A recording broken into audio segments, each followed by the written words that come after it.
बड़ी खबर यह है कि जेजेपी पर भ्रष्टाचार के आरोप लगाने वालों को जवाब दिग्विजय चौटाला ने दिया है। पलटवार दिग्विजय चौटाला करते नजर आए हैं। उन्होंने कहा, हमारी खामोशी को हमारी कमजोरी ना समझें। आरोप लगाने वाले एक हफ्ते में ठोस सबूत लेकर आए।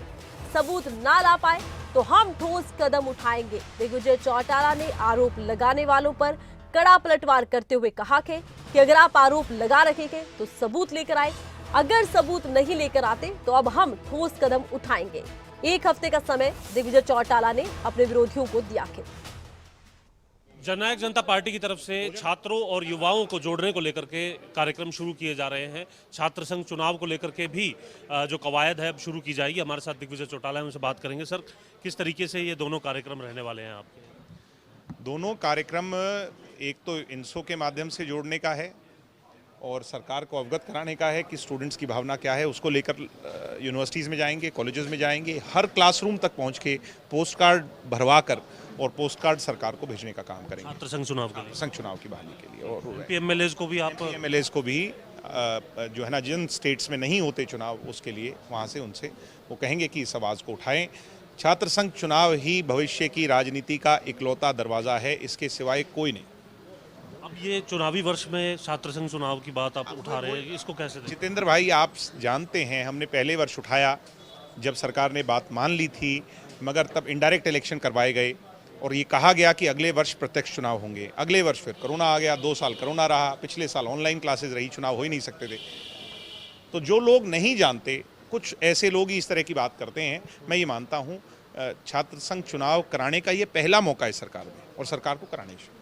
आप सरकार में हैं सर, उसके बावजूद भी निश्चित तौर पर हमारी पार्टी का स्टैंड इस पे स्पष्ट है और आगे भी रहेगा। दुष्यंत दोस्ती संकल्प भी आप शुरू कर रहे हैं, क्या रहेगा? युवा का एक ऐसा कार्यक्रम है जिसमें सभी बूथ योद्धा अपने साथ 10-10 कार्यकर्ताओं को जब लेकर आएंगे तो हम उन्हें बैंड पहनाकर उनका पार्टी में विधिवत रूप से स्वागत करेंगे और दुष्यंत दोस्ती संकल्प नाम देकर उसको आगे बढ़ाएंगे। इसमें कोई पुराने दोस्तों को भी जोड़ने का कार्यक्रम होगा? सभी को लाखों युवाओं को जोड़ने का। चौधरी बीरेंद्र सिंह की रैली आपने जरूर सुनी होगी। कुछ बयान उनके ऐसे आए जो इससे पहले भी आरोप जजपा पर लगते रहे। सीधे जाओ तो 8%, इनडायरेक्ट जाओ तो 10%। जिन लोगों ने भी इस तरह की बात कही है, और अभी तक हम सब्र में थे कि ये बातें, क्योंकि बहुत बार कही जाती हैं राजनीति में, कह भी दी जाती हैं और उसके पीछे कोई सिर पैर नहीं होता, मगर अब इतनी ज़्यादा कही जाने लगी और एक गैंग बन गया दुष्यंत जी के खिलाफ। एक गुट ऐसा बन गया जिसमें ये भी शामिल हैं जिनका नाम आप ले रहे हैं, इनेलो के लोग भी हैं, हुड्डा जी भी हैं। ये सब लोगों ने एक इस तरह का बिहाइंड द टेबल ऐसा हाथ मिला करके एक वो ले लिया कि इसको बदनाम करो, जबकि असली में कोई उसका सिर पैर नहीं है। जनता के अंदर अगर हम सच नहीं बताएंगे तो कहीं ना कहीं जनता गुमराह होगी। इसलिए मैंने एक हफ्ते का समय दिया है पार्टी की तरफ से कि वो समय लें, जनता को बताएं, दिखाएं, प्रूफ रखें। अगर नहीं है तो कोर्ट के अंदर मुलाकात होगी ऐसे लोगों से और कोर्ट में मुकाबला करें। इससे पहले भी आप कोर्ट में गए हैं कई मामलों के अंदर उनका? जाट आरक्षण के अंदर दुष्यंत चौटाला जी और मेरे पर स्वयं इसी तरह के आरोप थे और उन लोगों को, जिन लोगों ने लगाए थे, गिड़गिड़ाकर माफी मांगनी पड़ी थी कमीशन के लोगों को। ऐसा ही हश्र इन लोगों का होगा। इसलिए राजनीति में बरगलाने का काम ना करें। हम क्लियरिटी चाहते हैं और क्लियरिटी आगे भी हो। उचाना को लेकर के आपका क्या कहना है? क्या इसके लिए ये पूरी लामबंदी हो रही है? चारों तौर पर निश्चित तौर पर ये जो कुछ भी हो रहा है, ये सारी फेहरिस्त दुष्यंत चौटाला को उचाना में घेरने के लिए।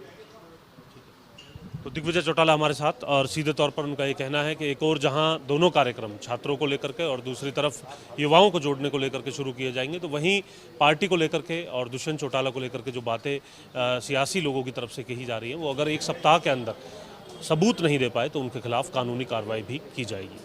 चंडीगढ़ से कैमरामैन बलजीत के साथ जितेंद्र चौधरी, खबरें अभी तक।